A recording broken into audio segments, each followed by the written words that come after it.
भर्खर विदेशबाट आएको म।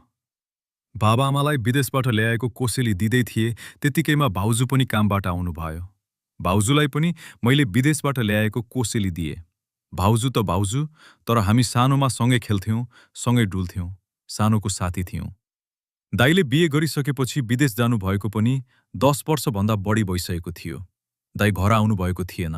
म भने बेला बेलामा विदेश आउने जाने गर्दथे। भाउजूलाई कोसेली दिँदा मेरो सामान पनि भाउजूसँगै परेको रहेछ। भाउजूसँग सामान माग्छु भनेको भाउजू बिहानै आफ्नो काममा जानुभएछ। त्यो सामान अर्जेन्ट भएकोले भाउजूको कोठामा सामान खोज्नु पसे।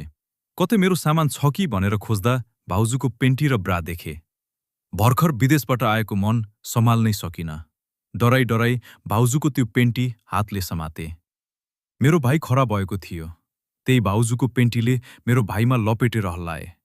मेरो माल त्यही भाउजूको पेन्टीमा फालेर त्यही ठाउँमा राखिदिए। कता कता डर लागे तापनि भाउजूको तो सेक्सी पेन्टी देखेर खप्पी नसक्नु भएको थियो। भाउजू दिउँसो ड्युटी जाने भएकोले बेला बेलामा भाउजूको कोठामा गएर उहाँको पेन्टी ब्रा निकाल्दै हल्लाउँदथे। एक दिन भाउजूको रातो ब्रामा मेरो माल झार्देको थिए। भाउजू साँझ आएर त्यो ब्रा देखेर शङ्का मान्नुभयो, तर माल सुकिसकेको थियो। कहिलेकाहीँ भाउजू नहुँदा राति उहाँको पेन्टी र ब्रामा आफ्नो भाइ हल्लाउँदै रात काट्दथे। एक दिन भाउजू नुहाएर उहाँले आफ्नो पेन्टी ब्रा बाथरुममा छोड्नु भएको रहेछ। म नहुन भनेर बाथरुममा पसे।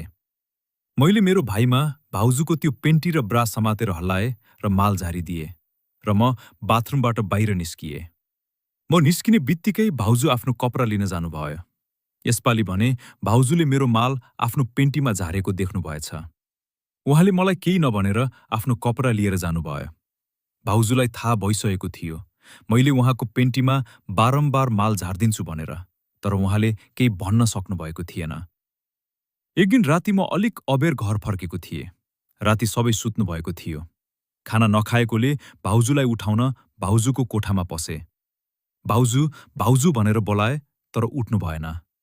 माथि टी सर्ट र लुङ्गी लाएर सुत्नु भएको थियो। त्यो देखेर मलाई के भयो। बिस्तारै मैले मेरो हातले भाउजूलाई छोए। भाउजूले थाहा पाउनु भएन। बिस्तारै उहाँको लुङ्गी माथि तानिदिए। सेतो साप्रा देखिएको थियो। भित्र कालो सेलेक्स लगाउनु भएको थियो। बिस्तारै उहाँको फुटबल मसारिदिए। भाउजूको टी सर्ट बिस्तारै माथि सारिदिए।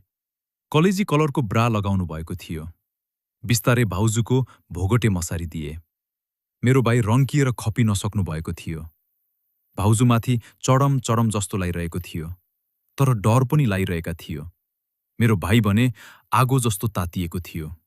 ज्वरो आउँला जस्तो भएको थियो। खप्न नसकेर मैले भाउजूको पेन्टीमा मेरा माल झारिदिए र भाउजूले थाहा नपाउने गरेर त्यहाँबाट निस्किए। एक दिन बाबाआमा हस्पिटल जाने भएकोले भाउजू घरै बस्नु भएको थियो। मैले बाबाआमालाई चोकसम्म लगेको थिएँ। बाआमालाई गाडीमा चढाएर म साथीहरूसँग एकछिन गफ गर्दै बसे। म घर जाँदा भाउजू आफ्नो कोठामा सोसाए जस्तो सुने। भनेर झ्यालबाट हेरेको भाउजू सेतो नाइटी लगाएर पुतली मसर्दै हुनुहुन्थ्यो। त्यो देखेर मलाई ज्वरो आइसकेको थियो। भाउजूले आफ्नो बुढासँग गर्न नपाएको भएर होला उहाँलाई पनि चाहना हुँदो हो। म पनि भर्खर विदेशबाट आएको निकै खरिएको थिएँ।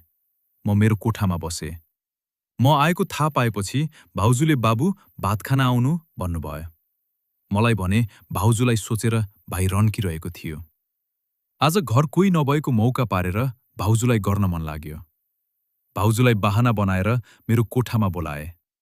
भाउजू मेरो कोठामा आएपछि मैले कोठा थुनिदिए र भाउजूलाई मेरो बेडमा राखे। भाउजूले के गर्नुभएको बाबु भन्नुभयो। मैले केही नबनिकन मेरो कपडा खोलेर नाङ्गै भए। भाउजू आत्तिनु भयो। मैले भाउजूको पेन्टी खोलेर बेडमा पल्टाइदिएर भाउजूमाथि चढ्न खोजे। भाउजूले मेरो हात हटाउँदै नाइ भन्नुभयो। मैले भाउजूको लुङ्गी माथि सार्न खोज्दा भाउजूले हातले हटाइदिनु भएको थियो। के गर्नुभएको भाउजूलाई भन्नुभएको थियो।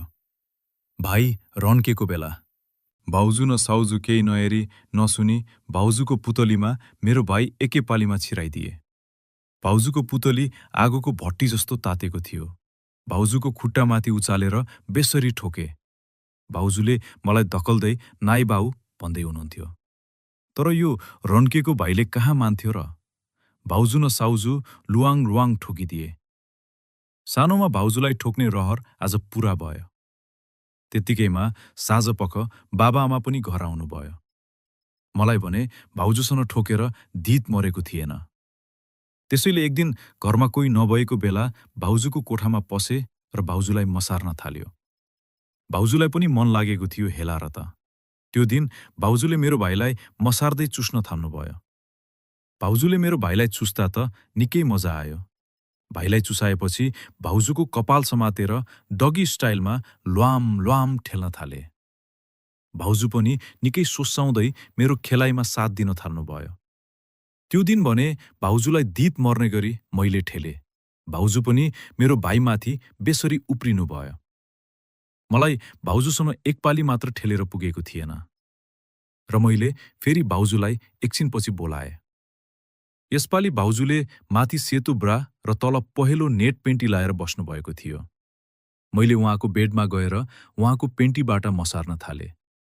त्यसपछि म बेडमा सुते र भाउजूलाई मेरो भाइमाथि बसाले। भाउजूले आफ्नो पेन्टी साइड गर्नुभयो र मेरो भाइमा आफ्नो हातले समातेर पुतली छिराउनु भयो। निकै मजा आएर होला भाउजूले पनि पुतलीबाट पानी छोड्नु भएको थियो। मैले मेरो सेक्सी भाउजूलाई निकै बेर ठेलिदिए। आजलाई यति।